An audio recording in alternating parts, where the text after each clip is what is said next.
संबोधित करते। या वेळेचे प्रमुख मान्यवर महाराष्ट्र राज्याचे सगळ्यांचे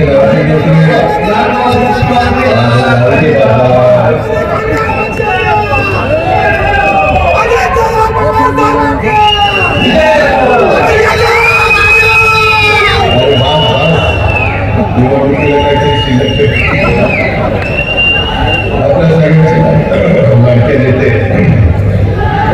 ज्यांनी आता आपल्याला मार्गदर्शन केलं ते दिलीप पाटील साहेब, अतुल बेनकेजी, पोपटराव गावडे, विलासराव लांडे, पांडुरंग पवार, सचिन गोडकुले, मोनिका वंदे, विष्णुकाका शिंगे, देवेंद्रभाई शहा, बाळासाहेब रेंडे, शेखर पाचुलकर, शंकर शेट्टीले, संजय काळे, स्वाती पाचुलकर, भगवान पासलकर, केशवते पवार, सदानंद पवार, स्वप्नील डमेले, दत्ता पाचुलकर, गणपतराव गुरुडे, अनिल राक्षे, गुलाबराव वनसे, गणपतराव इंदुरे, अभिजित शेरकर, माऊली अप्पा गावडे, विवेक वैद्य पाटील, सुषमाताई शिंदे, जाकीर ठकराळ, शुभम कोंबडे, प्रकाश बाईसे, ताराचंद मस्के, अमोल जगताप, कैलास काळे, संजय गवारी, प्रकाश गोलक, सुभाष मोरारे, वसंतराव भालेराव, निलेश तोरा, अंकित जाधव, सचिन भोग,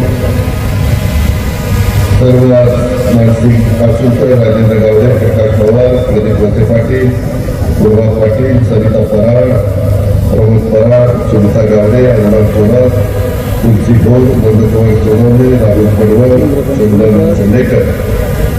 माझ्या आंबेगाव विधानसभा मतदारसंघ, शिरूर आंबेगाव विधानसभा मतदारसंघातील उपस्थित असणारे सर्व आमचे जीवाभावाचे सहकारी, सर्व शेतकरी बांधव, महिला भगिनी, पत्रकार मित्र, जमलेल्या बंधू भगिनींनो, माझ्या तरुण मित्रांनो, बरेच दिवस मला दिलीप वळसे पाटील सांगत होते की अजित एका कार्यक्रमाच्या निमित्तानं माणसाला एक सावंग्याची विहिरीत उद्घाटन घ्यायची, भूमिपूजन घ्यायची, आणि खरं त्याच अनुसरून मी आज आपल्या सगळ्यांच्या समोर आलेलो.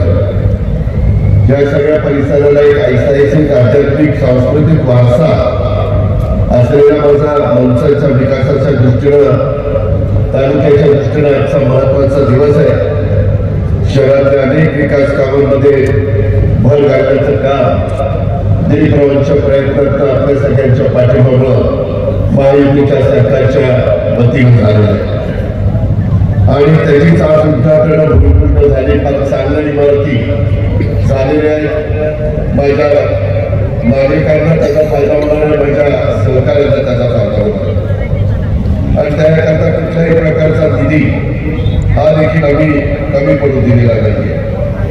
ही सगळी कामं होत असताना मला एक 20 नोव्हेंबर 1968 आपले त्यावेळेचे आमदार होते दत्तात्रय गोविंदराव वळसे पाटील, त्यांनी एक मुद्दा काढलेला होता 68 की पुणे जिल्ह्यात जो दुष्काळी भाग आहे त्या भागातून घोड नदी वाहते व त्या नदीवर कुकडी प्रकल्प घेण्याची शासनाची योजना आहे. याचं पाणी नगर जिल्ह्याला वर्तन करणार आहे. या प्रकल्पाचं पाणी सन्माननीय सभासद श्यामकांत गोरे यांनी प्रयत्न केला म्हणून त्यांच्याही तालुक्याला मिळणार आहे. दुष्काळी परिस्थितीवर या सभागृहात चालू असलेल्या चर्चेच्या संदर्भात कुकडी धरणाबद्दल बोलणं थोडं विषयाला सोडून होणार असले तरी पुणे आणि नगरचा कायम दुष्काळ असणाऱ्या 2 जिल्ह्याच्या दृष्टीने वर्तन करणारी योजना असल्यामुळे मी तिचा उल्लेख त्या ठिकाणी करतोय. ती योजना लवकरात लवकर कार्यान्वित व्हावी ही माझी आमदार यांना त्या मनापासूनची इच्छा आहे. त्याप्रमाणे नोटिफाईड एरियामधून पाणी देणाऱ्या शेतकऱ्यांना सध्या जी बंधाई आहे ती दूर करण्याच्या करता तिथं निर्णय घ्यावा. शेतीकरता मोफत पाणी देण्याची तरतूद करावी, अशा प्रकारचं सभागृहात त्यावेळेस त्यांनी मांडलं. मित्रांनो, म्हणजे किती दूरची दृष्टी तिथं असावी लागते याचा प्रत्यय दत्तात्रय वळसे पाटलांच्या रूपाने आपल्याला सगळ्यांना आलेला. आज मी तुमच्या सगळ्या परिसरामध्ये येत असताना मला एवढंच सांगायचं की आजची सभा ही विकासाची वज्रमूळ सभा आहे. सामान्य जनता आम्हाला मतदान करते त्यावेळेस त्यांचा विकास करणं हे प्रत्येक लोकप्रतिनिधीचं, माझं, दिलीपरावांचं, अतुलजीचं, सगळ्या लोकप्रतिनिधींचं ते काम असतं. आणि त्याच्यामुळे लोकप्रतिनिधींचं हे प्रथम कर्तव्य पार पाडत असताना सत्तेमध्ये राहूनच जनतेचा विकास करणारे विकासाला साथ देण्यासाठी राष्ट्रवादी काँग्रेस पक्ष वेळोवेळी सत्तेमध्ये राहण्याचा प्रयत्न केला. 10 जून नगरला स्थापना झाली तेव्हाही सोनिया गांधींच्या विरोधामध्ये भूमिका घेतली, परंतु 4 महिन्यांनीच आपण सोनियाजींच्या बरोबर सरकार स्थापन केलेला इतिहास आपल्या सगळ्यांच्या चर्चेत. मित्रांनो, मी काय तुम्ही वळसे पाटील सरकार आम्ही तुम्ही चुकीचं कधी करणार नाही. गेले 30 वर्ष 32 वर्ष तुमच्या सगळ्यांचं प्रेम, तुमच्या सगळ्यांचा आशीर्वाद आणि ज्या भागातल्या जनतेने आपल्याला निवडून दिलेले त्या भागाचा सर्वांगीण विकास करण्याच्या करता पडेल ती किंमत उचलण्याची तरी चालेल, परंतु आपण काम करत राहायचं. ही भूमिका स्वर्गीय यशवंतराव चव्हाण साहेबांनी जी शिकवली, बहुजन समाजाला बरोबर आणण्याचं काम केलं पाहिजे. समाजाच्या कुठल्याही घटकाला समाज टाकामध्ये हे सरकार माझा विचार करत नाही आणि तशा पद्धतीची कामं आपण या निमित्तानं माझ्या पुणे जिल्ह्यामध्ये, माझ्या आंबेगाव शिरूर परिसरामध्ये, माझ्या जुन्नर परिसरामध्ये सर्व भागामध्ये करण्याचा आम्ही प्रयत्न केलेला आहे. बरोबर अनेक वर्ष होतात ग्रामीण भाषेत काही लोक बोल घेण्यासारखं लोकांना काय म्हणतात हे बोल घेण्या माणसाला हे आपल्याला सगळ्यांना माहिती आहे. त्यामुळं अशा लोकांच्याकडे काही लक्ष जास्त द्यायचं कारण नाही. त्यांच्या जनतेशी नाळ जोडलेल्या लोकप्रतिनिधीच्या मागे विकासाची मजबूत खाती घेतली पाहिजे, कारण विकास झाला तर माझ्या शेतकऱ्याला, तरुण वर्गाला, महिला माता भगिनीला त्यांच्या हाताला काम मिळणारे, त्यांच्या पिकाला दान मिळणारे, स्वाभिमानाच्या गप्पा मारून जनतेची दिशाभूल करून चालणार नाही. काही जणांनी मधल्या काळात सभा घेतली आणि नंतरमध्ये येऊन काही स्वाभिमानाच्या गप्पा बोलल्या.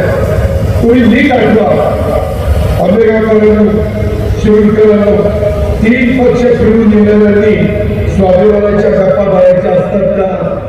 तसेच काही सत्तेसाठी किती कोणाच्या उद्या मारल्या हे जरा गुगलवर जावा.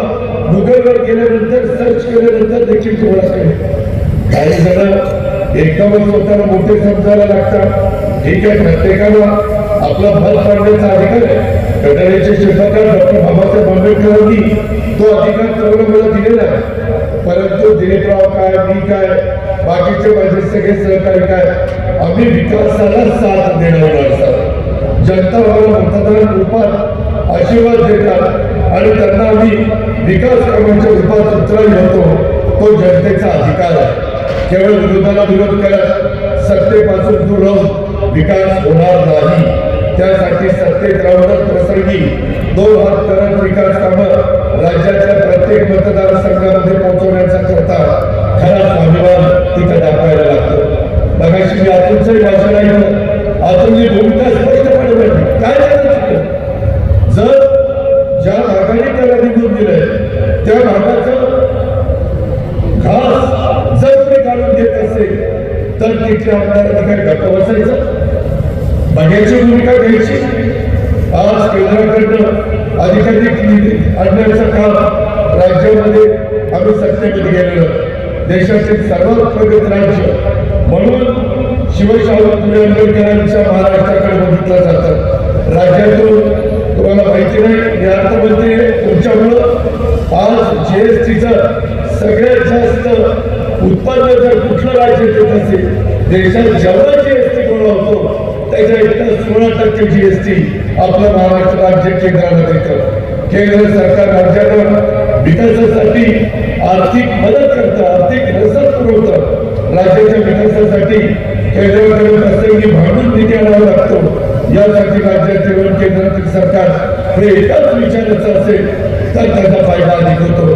केंद्र सरकारच्या मदतीनं माझ्या शिरूरचा, माझ्या आंबेगावचा, माझ्या खेडचा, माझ्या जुन्नरचा, माझ्या पुणे जिल्ह्यातल्या 13 तालुक्याचा, पुणे पिंपरी चिंचवड शहराचा आणि महाराष्ट्राचा विकास जर करायचा असेल तर का करायचं? आज आपला नाशिक, पुणे, मुंबई हा राज्यातील विकासाचा सुवर्ण त्रिकोण. याचाही फायदा जर सगळ्यात जास्त कुणाला होतो तर तो जुन्नर, खेड, आंबेगाव या परिसराला होतो. का नाही करायचं? मित्रांनो, काही जण वेगळ्या प्रकारच्या वर्णन करतात, काही वेगळ्या प्रकारची भाषा करतात, परंतु त्यांचं खरं दुखणं वेगळं आहे. हा पण विचार आपण केला पाहिजे. पाठीमागच्या काळामध्ये मी आज तुम्हाला सगळ्यात आश्चर्य वाटेल, करोड रुपयाच्या कामांची आम्ही भूमिपूजन उद्घाटन केली. तुम्हाला माहिती आहे, दिलीप वळसे पाटलांच्या प्रयत्नातून आपल्या शिरूर आणि आंबेगाव विधानसभा मतदारसंघामध्ये एकूण 653 कामं आणि एकूण मंजूर किंमत 1157 कोटी रुपये विकासाचा निधी आपण त्या ठिकाणी आणला. काही कामं पूर्ण झाली, काही कामं पाईपलाईन मध्ये. एकच मोठं काम आता आम्ही अतुलला पण मंजूर करून दिलं, दिलीपरावला पण दिलं.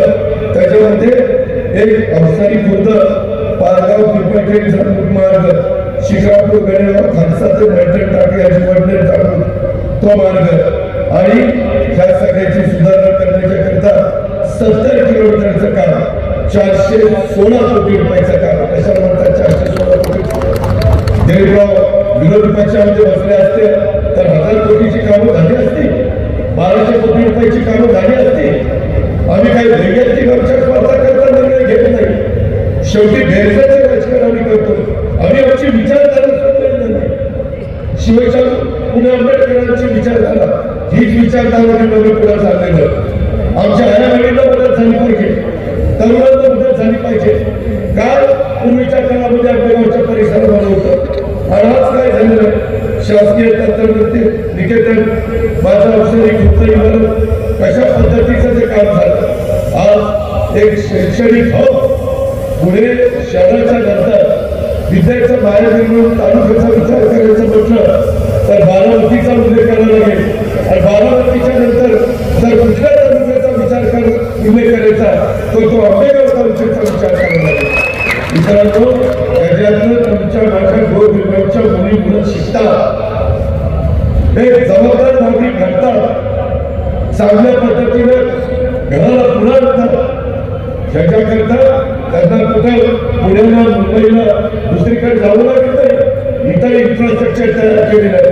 त्याच्या संदर्भामध्ये माझ्या आदिवासी भागातल्या मुलामुलींना शिकण्याच्या करता जिथं वसतिगृह पाहिजे तिथं वसतिगृह अधिक चांगली करण्याचा प्रयत्न आपण केला. गोरेगावची ITI असेल, तंत्रपद्धती शाळा असेल, महाविद्यालय असेल, आपल्या इथला भीमाशंकर सरकारी साखर कारखाना. तुम्ही मला सांगा, महाराष्ट्रामध्ये पहिले 5 सरकारी साखर कारखाने कुठले, त्यांची नावं घ्यायची झाली तर त्या पहिल्या 5 मध्ये तुमच्या इथला श्री भीमाशंकर सहकारी साखर कारखान्याचा उल्लेख होतो. कुणाला होतो? कुणीतरी नेता असावं लागतं. नेतृत्वाशिवाय त्या भागाचा विकास होत नाही. सगळ्यांनी पुरवठा म्हटलं पाहिजे तर काही घडू शकत नाही. कुणाला तरी एकाच्या नेत्याच्या नेतृत्वाखाली आपण काम करायचं ठरवलं तर तालुका पुढे जातो, जिल्हा पुढे जातो, राज्य पुढे जातं. आणि त्याच्यामुळं तुम्ही गेले 30, 32, 33 वर्ष त्याच्यामध्ये मदत करतात. आज तुमच्या इथे दुधाचा महापूर आलेला आहे.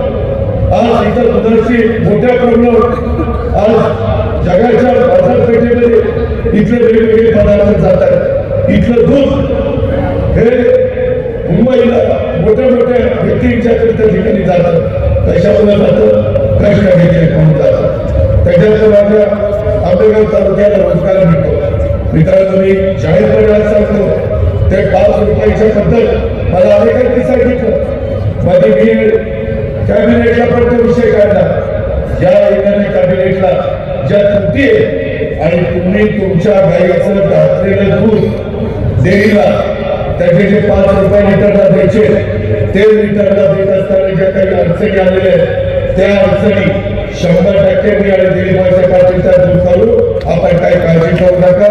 त्याच्यामध्ये काही जाणीतले शुक्राचार्य आहेत, परंतु त्यांना कशा पद्धतीनं त्यांना बाजूला करायचं हे आपल्याला चांगलं समजतं. त्याच्या संदर्भात प्रशासनावर आमची पकड आहे.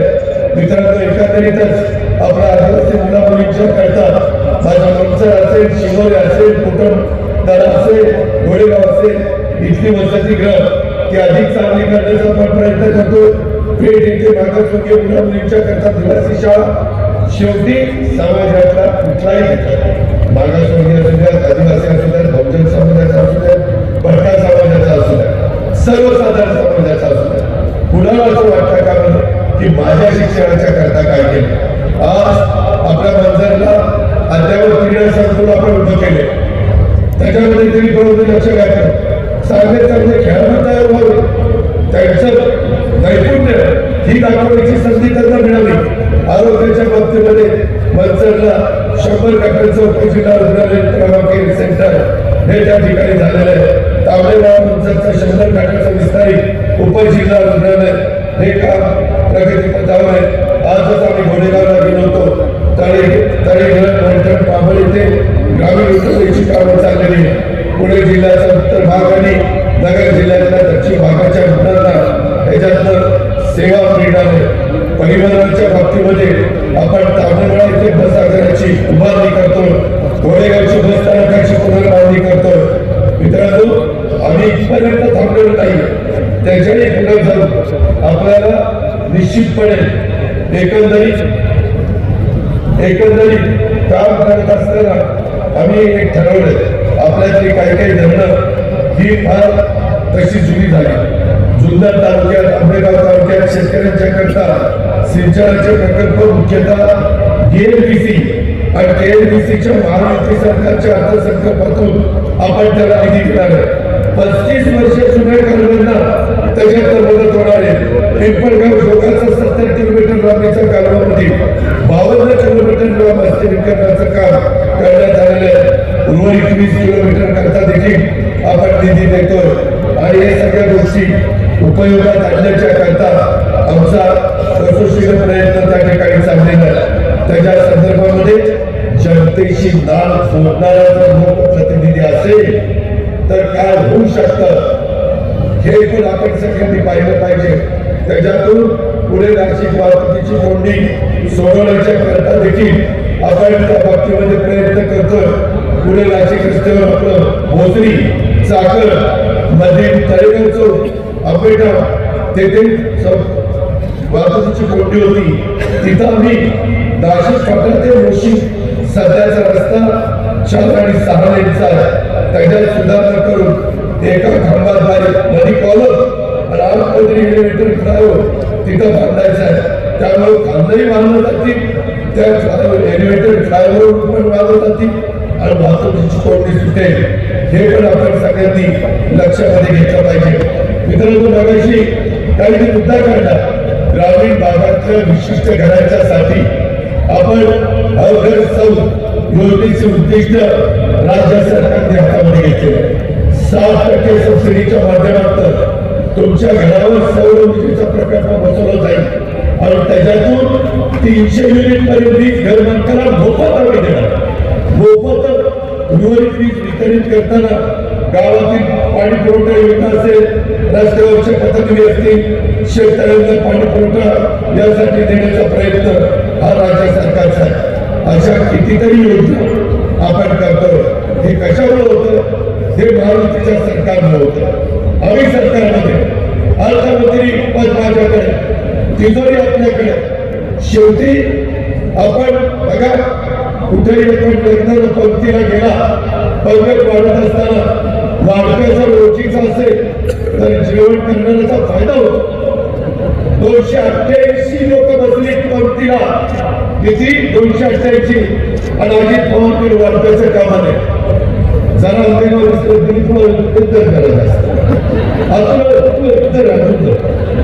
होत ना मनुष्य स्वभाव, याच्यात आत्मविश्वास नाहीये. ज्यावेळेस आयडी येतात 1000 2,000 तुम्हाला माहिती आहे मी किती लाखाचा अर्थसंकल्प सादर करतो?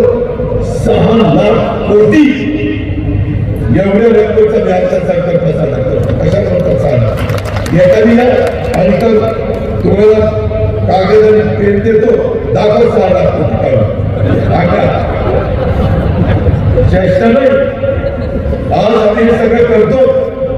दिलीपरावजी पण 1 वर्ष अर्थ मंत्रालय सांभाळलं, मी 8 वर्ष सांभाळतो. आम्ही कशात कमी पडतो सांगायला? तुमची पुणे जिल्ह्यामध्ये सरकारी नाही. गेल्या 30 वर्ष आम्ही तिथे चांगली चालवली. तुमची जिल्हा परिषद आम्ही चांगली चालवली. आज काही सुप्रीम कोर्टामध्ये मॅटर आहे, त्याच्यावर तालुका पंचायत जिल्हा परिषदेमध्ये आज निवडणूक होऊ शकत नाही. आम्हाला वाटतं की ते लवकर निकाल लागावा आणि आमच्यासारखं खालच्या कार्यकर्त्यांना संधी मिळावी. आज पुणे जिल्हा दूध संघ भगवान पाचर करीत बसले विचारा, तिथं दुसरी अडचण आली तर विष्णू असेल बाकीच्या सगळे दूर करण्याचा प्रयत्न करतो. कारण संस्था कायमच्या घरात तुम्ही आम्ही आजपासून उद्या नसू, संस्था कायमची आणि ती टिकली पाहिजे. महाराष्ट्रामध्ये ज्या भागामध्ये संस्था देत चालल्या नाही तिथं अडचण झाली. आज पीक कर्ज देत असताना 0% व्याज गोड देतात, 10% येतात सावकार. आता सावकारची बंद केली आहे, त्याच्यामध्ये 1 रुपयामध्ये पीक विमा कुठं होता? 1000 कोटी रुपये राज्य सरकारच्या तिजोरीतनं माझ्या शेतकऱ्याला मदत व्हावी म्हणून आम्ही त्या ठिकाणी टाकतो. मध्ये केंद्र सरकारने पुन्हा उसाची FRP वाढवली, तुमच्या उसाला जास्त दर कोण पुन्हा करत असतं, आपली माणसं आपल्याकरता करत असतात. मित्रांनो, भावनिक होऊ नका. काही जण भावनिक मुद्दा काढतील, काही जण वेगळ्या पद्धतीचं राजकारण करतील. मीच मागं 5 वर्षापूर्वी अशाच पद्धतीनं तुमच्या आत्ताचे जे खासदार आहेत त्यांना बोलवलं, त्यांना राष्ट्रवादीत घेतलं, त्यांना तिकीट दिलं. जुन्नरची नांदेगावची जबाबदारी 1.5 वर्ष पाठवली. हळदसर, भोसरी आणि शिरूर जबाबदारी मी घेतली. तुम्ही सगळ्यांनी आशीर्वाद दिले, झेंडू आणलं. छत्रपती संभाजी महाराजांची मालिका जोरात चालली होती. मला वाटलं की आता चांगल्या पद्धतीने काम होईल. परंतु 5 वर्षापूर्वी आम्ही अभिनयांना बोललो, परंतु अभिनय लोकांची करमणूक करतो. खासदार मतदारसंघात 5 वर्षात किती फिरला याची जर आठवतात. मी रोज फिरला दादा, माझे नाटकाचा प्रयोग आहे, माझी मालिका चालू आहे. मित्रांनो, त्याच्यामुळं अडचणी निर्माण होतात. माझा त्यांना विरोध असायचं काही कारण नाही, पण 2 वर्ष झाली म्हणजे दादा आम्हाला राज्यावर द्यायचं आणि म्हणलं आत्ता तर कोरोना संपला आणि आता तुझ्या कामाचे दिवस आले आणि कशा राज्यावर द्यायचं नाही म्हणजे दादा राज्यावर द्यायचं. माझ्या धंद्यावर फार परिणाम होतो, माझ्या कलेवर परिणाम होतो. मित्रांनो, अशा पद्धतीनं कलेवर परिणाम होणारी माणसं उपयोगी पडत नाही. त्याच्यामध्ये जो उमेदवार निवडून जाणार आहे त्यांच्या विचाराचं केंद्रातलं सरकार असेल तर विकासाला निधी मिळतो, तर त्याच्यामध्ये भांडवल निधी आणता येतो. आज पुणे जिल्ह्यातील अनेक आमदार राष्ट्रवादी काँग्रेस पक्षाला दिले, त्याच्यामुळं मी मावळामध्ये निधी देऊ शकलो, जुन्नरला, आंबेगावला, खेडला, या सगळ्या भागामध्ये निधी देऊ शकलो, इंदापूरला, बारामतीला, इव्हन पुण्यामध्ये हडपसरला, तिकडे वडगाव, शेरीला. हे आपल्या विचाराची माणसं असतील तर होतात. ही गोष्ट आपण लक्षात ठेवा. आणि म्हणून माझी विनंती आहे की कुणालाही त्रास द्यायचा किंवा कुणाला तरी कमी लेखायचं असं आम्हाला कुणाला शिकवण नाही. वडीलधाऱ्याचा आधार करणारी सगळी माणसं, परंतु वडीलधाऱ्यांनी पण आम्हाला मुभा दिली पाहिजे. आज आम्ही 60च्या पुढे गेलो, कधी आम्हाला मुभा मिळणार? 70च्या पुढे लोक म्हणतील त्याला बाजूला नवीन असं चालत नाही. मित्रांनो, एकंदरीत आपण या संदर्भामध्ये काम करत असताना मी सातत्याने माझ्या अल्पसंख्याक विभागात, अल्पसंख्याक समाजामध्ये एक भीती आहे की आपल्याला सुरक्षित राहू का. मित्रांनो, ज्यावेळेस अर्थसंकल्प सादर करत असताना वनगुणाचे विषय असू द्या, माझ्या अल्पसंख्याक समाजाला निधी देण्याचा विषय असू द्या, मौलाना आझाद बाबांना निधी देण्याचा प्रश्न असू द्या, भाग भांडवल वाढवण्याचा प्रश्न असू द्या, नुसता एका घटकाला मी सगळ्यांना मदत करतो. मी कधी जाती पार्टीचा नात्या बदलचा विचार केला. तुम्ही माझी 30-32 वर्षाची राजकीय कारकीर्द पहा, त्याच्यामध्ये ज्याच्यात कर्तृत्व आहे, ज्याच्यात नेतृत्व आहे, त्याला संधी देण्याचं काम आम्ही करत असतो. माझ्या काळामध्ये म्हातारा समाज मला म्हणायचा, दादा आम्हाला पार्टीमधलं जेवढं आम्हाला मिळालं पाहिजे तेवढं मिळत नाही. शेवटी आम्ही त्यांच्याकरता आरती आहे. मराठा समाजाच्या करता साठी, ओबीसी समाजाच्या करता महाज्योती, मागासवर्गीय समाजातल्या काही घटकांना भारती, माता समाजाच्या काही लोकांच्या करता आरती, त्याच्यात बहुजन समाजाच्या काही लोकांच्या करता अमृत, अशा वेगवेगळ्या योजना आल्या. अशा करता कुठल्याही समाजामधला गरीबातल्या गरीब मुलगा किंवा मुलगी, आई वडील गरीब आहे म्हणून मला शिकता येत नाही, अशा प्रकारची भूमिका त्याच्यावर येता कामा नये. म्हणून हे सगळं खटाटो आम्ही करतो. याही गोष्टीचा विचार आपण सगळ्यांनी या निमित्तानं केला पाहिजे. मित्रांनो, आम्ही काय चूक केली? आज मी पण जीवाला जीव दिलेला आहे. त्याच्या संदर्भात पार्टीची उभारणी करत असताना समजा अजित पवार चुकला, दिलीपराव पण चुकले, छगन भुजबळ पण चुकले, हसन मुश्रीफ पण चुकले, प्रफुल्ल पटेल पण चुकले, धनंजय मुंडे पण चुकले, सुनील तटकरे पण चुकले, संजय बनसोडे पण चुकले, ते आदिवासी भागातले आमचे बाबा अकराम पण चुकले, दिंडोरीच्या उपसभापती नरहरी झिरवळ पण चुकले. अरे एखादा म्हणून चुके सगळीच कशी 50 आमदार चुकतात होय? त्याचा विचार करा ना. मी कुणाचा आदर करत नाही, अनादर करत नाही. मी पुन्हा तुम्हाला सांगतो, वयस्कर लोकांनी पण एक भावना करा. तुम्ही त्याच्या संदर्भामध्ये घरामध्ये काम करताना नवीन तरुण 25-30 आल्यानंतर त्याच्यावर शेतीवाडीचं काम देताना दुकान असेल तर त्यांनी सांगतात तू दुकान चालव.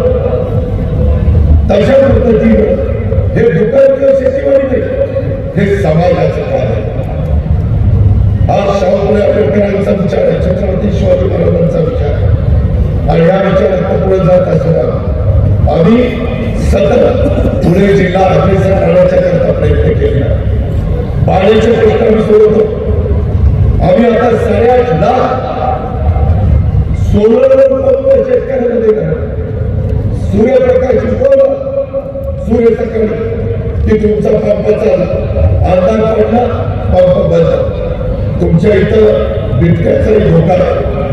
आताच आम्ही गेलो होतो की काही लोक सांगत होते शेवटी काही वन विभागाचे कायदे, त्याच्या संदर्भामध्ये वन्य प्राण्यांना पण संरक्षण दिलं पाहिजे.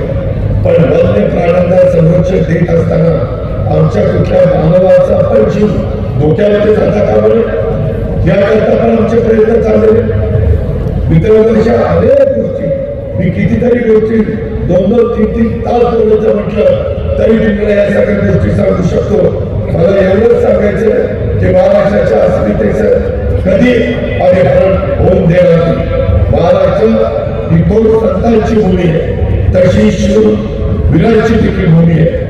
शिरूर तालुका हा छत्रपती शिवाजी महाराज, छत्रपती संभाजी महाराज यांच्या पावनभूमीतील मतदारसंघ आहे.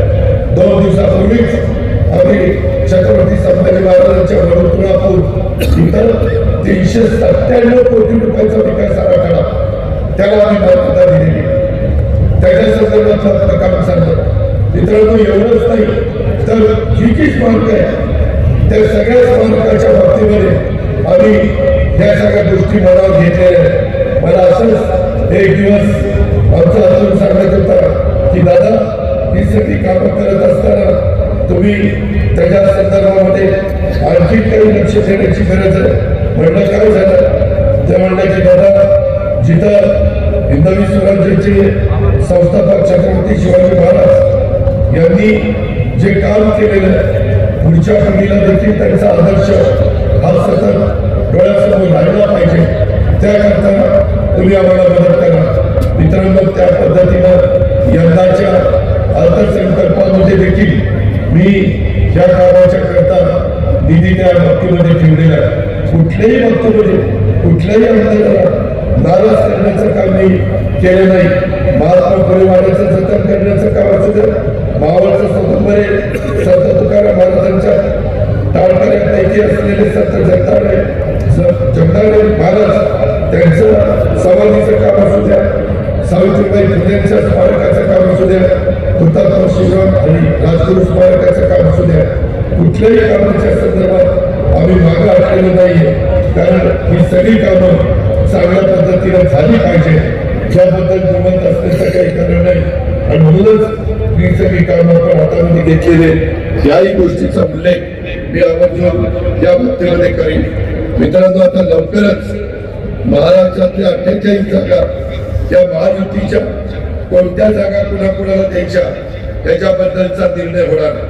तो निर्णय होत असताना माझ्या माहितीप्रमाणे शिरूर लोकसभा मतदारसंघाची जागा ही राष्ट्रवादीकडे येण्याची दाट शक्यता आहे. ती राष्ट्रवादीला आल्यानंतर माझी तुम्हाला विनंती आहे, राष्ट्रवादी काँग्रेस पक्ष, भाजप आणि शिवसेना आम्ही सगळेजण मिळून तिथं उमेदवार देणार आहे. उद्याच्याला हा उमेदवार देत असताना देशामध्ये आज नरेंद्र मोदी साहेबांना पुन्हा पंतप्रधान करण्याच्या करता साधारण जनतेच्या मनामध्ये आहे. असं असताना आपण त्याच्यापासून मागे राहता कामा नये.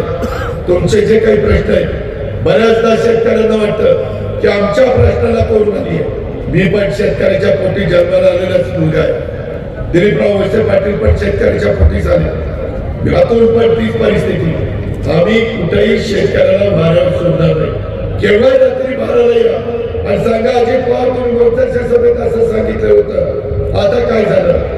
तुमच्या प्रत्येक प्रश्नाची सोडवणूक करण्याच्या करता बरेच ती किंमत मोजावी लागली तरी चालेल, परंतु आम्ही मागे हटणार नाही हा शब्द देखील आजच्या सभेच्या निमित्तानं मी आपल्या सर्व सहकारी मित्रांना या निमित्तानं देतो. आणि जी विकासाची कामं आज दिलीप वळसे पाटलांच्या नेतृत्वाखाली चाललेली, काही मित्रांना म्हणाली की हो दिलीपरावांना संधी कुणी दिली. जरूर संधी पवारसाहेबांनी दिली, मलाही संधी दिली, परंतु त्या संधीचं सोनं करायचं का काय करायचं हे तरी आमच्या हातात होतं ना. आम्ही पहिली 5 वर्ष चांगलं काम केलं म्हणून पुढच्या 5 वर्ष लोकांनी दिलं.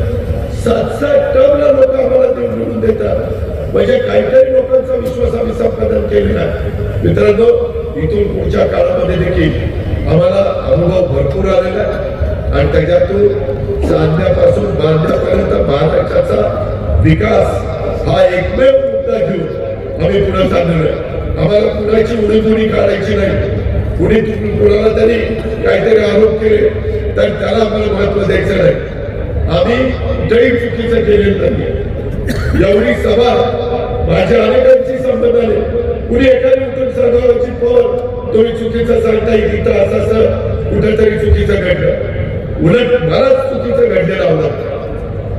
मी सतत पोलिसांना सांगत असतो कायदा सुव्यवस्था चांगलं ठेवा, कुणाला अन्याय होणार नाही, महिलांना सुरक्षित वाटेल, महिलांना त्या ठिकाणी कुठली अडचण येणार नाही. या प्रकारची भूमिका मी घेतो, दिलीपराव घेतात, अतुल घेतो, बाकीचे सगळे म्हणजे सहकारी घेतात. आणि म्हणून मी आज तुम्हाला सगळ्यांना सांगतो, महाराष्ट्राचा सातत्याने मान ताटपणे पुढं नेहमी राहील अशाच पद्धतीचं काम आमच्याकडनं होईल. तीच गोष्ट पुणे जिल्ह्याच्या बाबतीमध्ये, पुणे जिल्ह्याच्या बाबतीमध्ये जर एवढी कामं हातामध्ये घेतलेली आहेत ती सगळी पूर्णत्वाला, बरं आम्ही कामं पूर्णत्वाला देताना उगीच नुसती मंजूर करत नाही, काम चांगलं झालंय का नाही हेही बारकाईने बघत असतो. चुकीचं झालं तर तिथल्या तिथं कॉन्ट्रॅक्टरला काळ्या यादीमध्ये टाकायला मागं पुढे बघत नाही. अधिकाऱ्यांना देखील चुकला तर तिथल्या तिथे खर्चावण्याचं काम करतो. आमची प्रशासनावर पकड आहे. आम्ही खुशाल कामाला नाही, ही वस्तुस्थिती, परंतु आम्ही कशा करता ते करतो, राज्याच्या भल्या करता करतो. ही गोष्ट मतदारांनो आपण अतिशय नम्रपणे लक्षामध्ये घेतली पाहिजे. अशा प्रकारची माझी आपल्याला सगळ्यांना विनंती आहे. आता देखील सहकार खातं ज्यावेळेस आम्ही दिलीपराव वळसे पाटील साहेबांना दिलं, मला ज्यावेळेस मंत्रिपद मिळालं मी सगळ्या जाती धर्माला दिला. मी मुस्लिम समाजाला असं मुस्लिमांच्या रूपाने संधी दिली. महिलांना कुठं संधी नव्हती, आधी टक्केवारीच्या निमित्ताने महिलेला संधी दिली. बाकी समाजाला आमच्या धनंजय मुंडेंच्या रूपाने संधी दिली. आदिवासी बाबासाहेबांच्या रूपाने तिथे संधी दिली. मागासवर्गीय आमच्या लातूर जिल्ह्याचा संजय बनसोडेच्या रूपाने तिथं संधी दिली. ओबीसीला संधी दिली, भुजबळ साहेबांना संधी दिली. किती लोकांची नाव दिली, सगळ्या. आणि मराठवाडा, विदर्भ, उत्तर महाराष्ट्र, पश्चिम महाराष्ट्र, कोकण सगळ्याचा बॅलन्स साधण्याचा प्रयत्न केला. कारण आम्ही पण 30-30 वर्ष याच क्षेत्रामध्ये काम केलं. ही गोष्ट देखील मंत्रकारांना पण लक्षात घ्या. आता देखील दिलीप वळसे पाटलांच्याकडे जो सहकार विभाग दिलेला त्या सहकार विभागाबद्दल त्यांनी आता बघ्यापासून सहवीज निर्मिती होते त्याच्यातनं जरा साखर धंदा अडचणीत आला. त्यांनी युनिटला ₹1.5 अनुदान देण्याचा निर्णय घेतला. म्हणजे उद्याच्याला 6 कोटी युनिट भीमाशंकरनी तयार केले तर भीमाशंकरला सरकार ₹9 कोटी त्या ठिकाणी देणार. माझ्या भीमाशंकरच्या शेतकऱ्यांचा भाव वाढवला. हीच गोष्ट विज्ञानच्या बाबतीत सगळ्या कारखान्याच्या बाबतीत आपण भेदभाव करत नाही. सगळ्याला न्यायसारखं कारण शेवटी राज्य सर्वांचं. या गोष्टीचा पण आपण सगळ्यांनी विचार केला पाहिजे. पतसंस्थांचा पण विचार दिलीपराव वळसे पाटलांनी केला. मध्ये आम्ही 19 तारखेला आलो. आपल्या 19 फेब्रुवारीला शिवजयंती होती. आम्ही सगळेजण शिवनेरी किल्ल्यावर महाराजांचा जिथं जन्म झाला तिथं दर्शन घेण्याच्या करता येत असतो. अतुल होता, दिलीपराव होते. त्यांनी सांगितलं मला मुख्यमंत्र्यांना उपमुख्यमंत्र्यांना पाठीमागं आंबेगाव जुन्नर तालुक्यामध्ये हिरडा पिकाचं मोठ्या प्रमाणावर नुकसान झालं 2020ला, जून 2020. आणि त्या नुकसान झालेल्या शेतकऱ्यांना 15 कोटी रुपये इतकी रक्कम दिली गेली पाहिजे. मित्रांनो, तिथल्या तिथं मुख्यमंत्र्यांना आम्ही विनंती केली. मुख्यमंत्र्यांनी जाहीर केलं. पुढच्या कॅबिनेटचा विषय आला आणि त्यांचे 15 कोटी रुपये मंजूर केले. काय घडलं? कारण तिथं तुमचा प्रतिनिधी म्हणून दिलीप वळसे पाटील बसलेले होते. तुमचा आमदार म्हणून अतुलनी पाठपुरावा केला. माझ्याकडे आता मंत्रालय होतं. मित्रांनो, शेवटी प्रश्न असे सुटत असतात. आपली जीवभावाची माणसं ही वेगवेगळ्या ठिकाणी असल्यानंतर लोकांना डायरेक्ट इनडायरेक्ट त्याचा फायदा होत असतो. आणि म्हणून माझी आपल्याला सगळ्यांना विनंती की या उद्याच्या लोकसभेच्या निवडणुकीच्या निमित्तानं आपण कुठेही त्याच्यामध्ये अंतर करून देऊ नका. त्याच्यातलं एक चांगलं चित्र राज्यामध्ये आपल्याला सगळ्यांना निर्माण करायचंय. आपण त्याच्या संदर्भामध्ये तीर्थक्षेत्राचा विकास करण्याची कामं हातात घेतली. पर्यटनाला आपण चालना देण्याची कामं हातामध्ये घेतली. असे बऱ्याच काही गोष्टी आपण आपल्या महाराष्ट्राकरता, आपल्या पुणे जिल्ह्याकरता आणि आपल्या आंबेगाव शिरूर या विधानसभा मतदारसंघामध्ये आपण करतोय. विकासाला साथ देणाऱ्या राष्ट्रवादी काँग्रेस विचाराच्या महायुतीचा खासदार हा उद्याच्या निवडणुकीच्या निमित्तानं आपण कृपया निवडून द्या. ही पण माझी आग्रहाची तुम्हाला विनंती. या ठिकाणी माझ्या सर्व जीवाभावाच्या माणसांना आपली संघटना बळकट करण्यासाठी मतभेद न करता एक दिलाने कामाला आपण लागलं पाहिजे. हे देखील आव्हान मी आजच्या या मेळाव्याच्या निमित्तानं करतो. संपूर्ण जगात सर्वोच्च 5 अर्थव्यवस्थामध्ये भारताचा नंबर लागलेला आहे. आगामी काळात आता भारताला जगात 3ऱ्या क्रमांकावर आपल्याला द्यायचं आणि 3ऱ्या क्रमांकाची जगातली अर्थव्यवस्था करत असताना आपल्या महाराष्ट्राला देशात पहिल्या क्रमांकावर आणायचं. $1 ट्रिलियन आपल्याला अर्थव्यवस्था करायची आणि या सगळ्या गोष्टीच्या करता त्याच्यात रोजगार होणार, त्याच्यात मोठी गुंतवणूक येणार, त्याच्यात बेरोजगारांच्या हाताला काम मिळणार, त्याच्यातून सगळीकडे आर्थिक सुबत्ता येण्याच्या करता मदत होणार.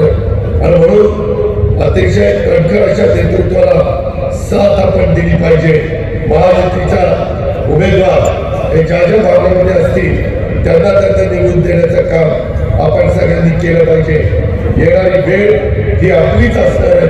त्यामध्ये कुठेही आम्ही कमी पडणार नाही अशा प्रकारचा शब्द आजच्या या सभेच्या निमित्तानं मी तमाम माझ्या आंबेगाव शिरूरकरांना देतो.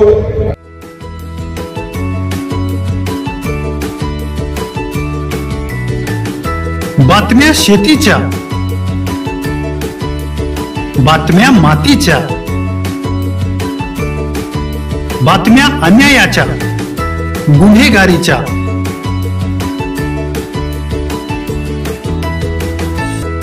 राजकारणाच्या आणि समाजकारणाच्या,